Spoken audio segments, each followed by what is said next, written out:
on ABC Northern Tasmanian Drive. It's 4:09. Now, this weekend, Bridport is going to host a national series. Now, it's going to be on at the Bridport Airport, but there won't be a plane's propeller being cranked inside.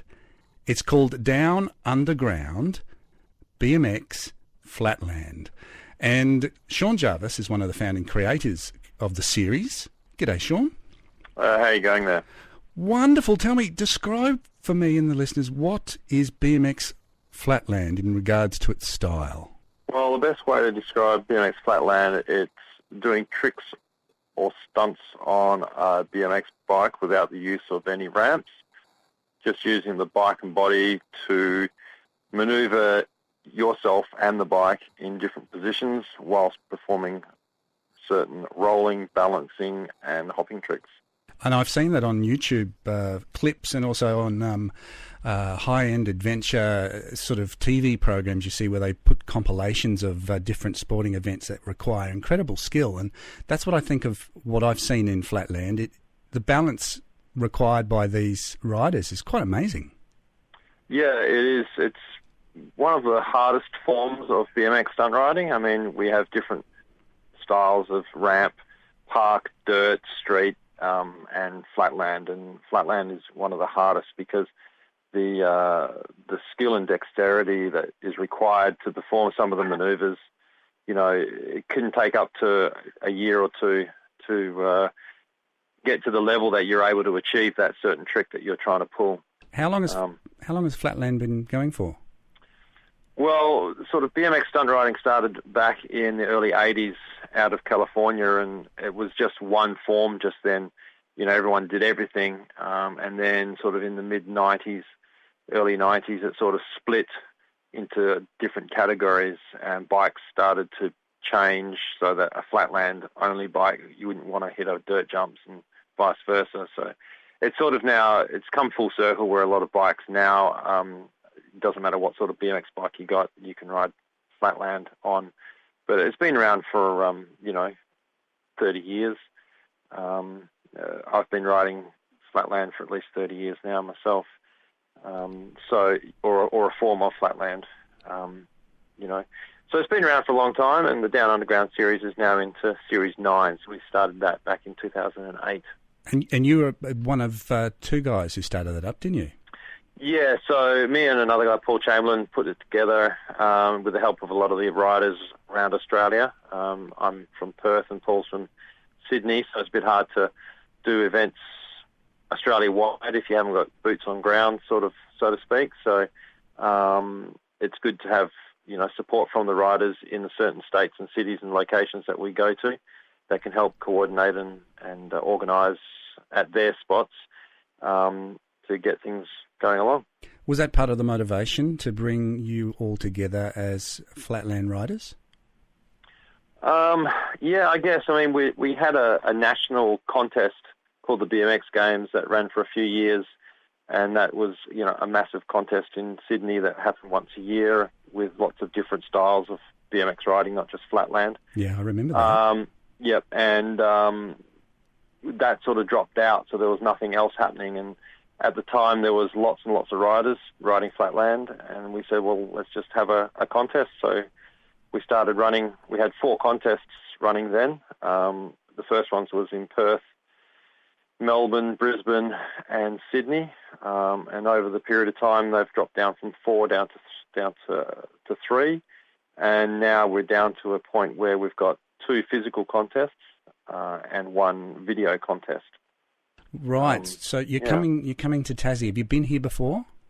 Yeah, we've actually had the Down Underground series in Bridport in 2011. That was at the Bridport Hall, I think it was, Hall or Community Centre. Mm-hmm. And it was the whole town came out and was there. I mean, it was one of the biggest spectator events that we've ever had for the Down Underground. And it was just a really good event, being inside on the floor and the crowd really close and DJ playing, and it was a really good vibe happening. It certainly would be great for spectators, I would have thought.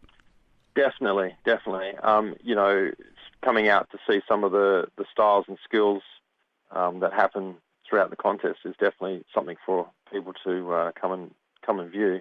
And this time round, we're not at the hall; we're at the Bridport Aerodrome or airport, which I think is a fantastic opportunity to be somewhere that really you shouldn't really be riding a bike. Yeah. So have you had to make sure that no crop dusting planes or recreational pilots decide to land this weekend at Bridport? Yeah, well, let's hope so. Yeah, let's hope so. You'll need a spotter to quickly yell out, "Get off the runway." Yeah, well, hopefully we don't get run over by propellers. But anyway, yeah. So I mean, the airport's a great opportunity to be somewhere that we're not supposed to be, and hopefully we have some airplanes in the backdrop, which will be great video and photo opportunities. I think it would be a great event for anyone to come out and have a look.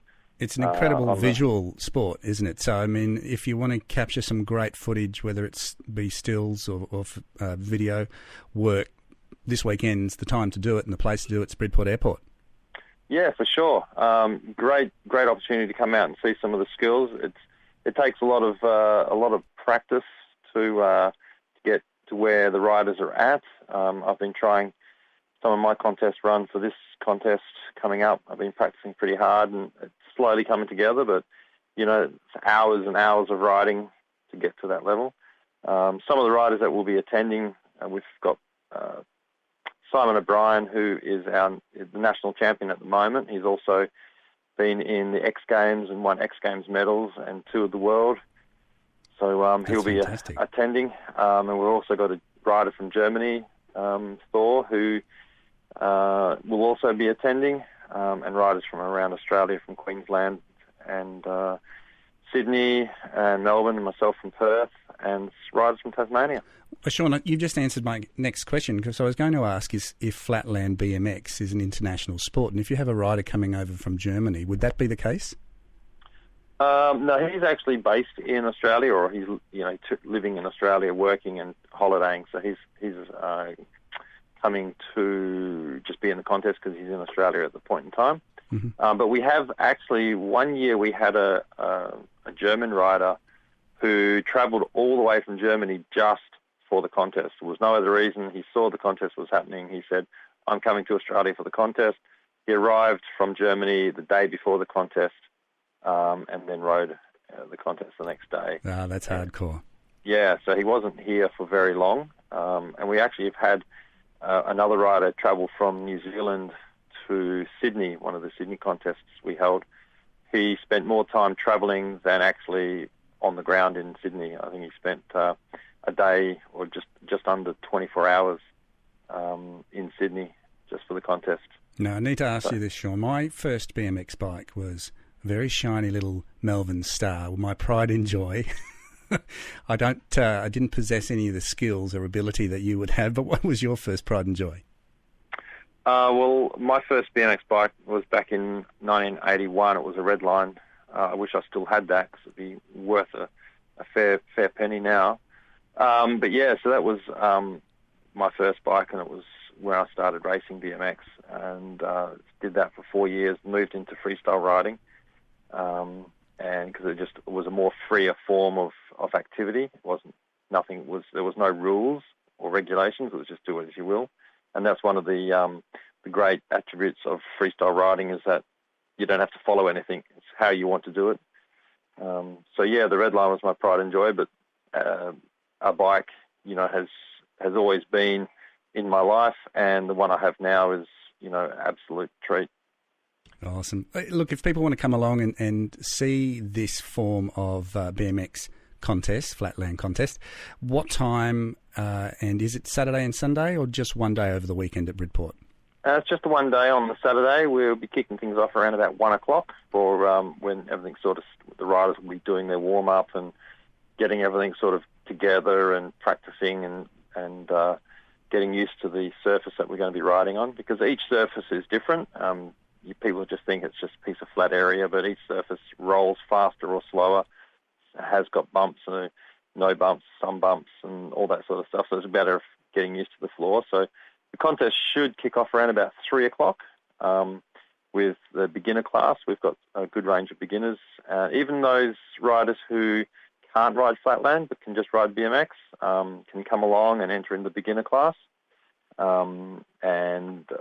We can put them in there and they can ride around. Even if you can't do any tricks, you can just, ride around in circles and take hands off and feet off and things like that, which always is a good thing to do. And we've also got some workshops happening there as well, down to help learn to ride Flatland, which is also helping to learn bicycle handling skills. So contest should kick off around about 3 o'clock. Heaps on. Shaun Jarvis, Down Under BMX Flatland contestant, as well as co-founder. Thanks for joining me on the Drive program this afternoon. No worries. Thanks very much, and hope to see many Tasmanians there.